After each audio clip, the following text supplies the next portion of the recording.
Friends అందరూ అలర్ట్గా ఉండండి, ఎందుకంటే మనకు పాకిస్తాన్ ఇప్పుడు కొత్త రకంగా ఇండియా మీద అటాక్ చేయబోతుంది అన్నమాట. అదే cyber crime attack guys. So మనం దాని నుంచి ఎలా తప్పించుకోవాలో ఈరోజు నేను ఈ వీడియోలో మీకు క్లారిటీగా చెప్పబోతున్నాను. ఏం మాట్లాడుతున్నావురా, నరాలు కట్ అయిపోయింది.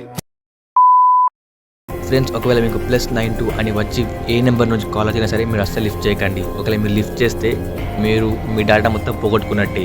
ఎందుకంటే ఆ నెంబర్ పాకిస్తాన్ నుంచి వచ్చే నెంబర్ కాబట్టి వాళ్ళు మీ ఫోన్లో ఉన్న డేటా మొత్తాన్ని హ్యాక్ చేసేస్తారు. వాట్సాప్, ఫేస్బుక్ లేదా ఇన్స్టాగ్రామ్ నుంచి ఏం మెసేజ్ వచ్చినా సరే మీరు వాటిని అస్సలు చూడకండి, ఓపెన్ చేయకండి. ఫ్రెండ్స్, ఇలానే ఒకనికి రీసెంట్గా వాట్సాప్లో మెసేజ్ వచ్చింది.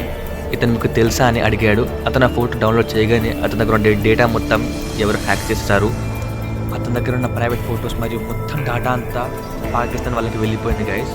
మీరు మాత్రం జాగ్రత్త ఉండండి.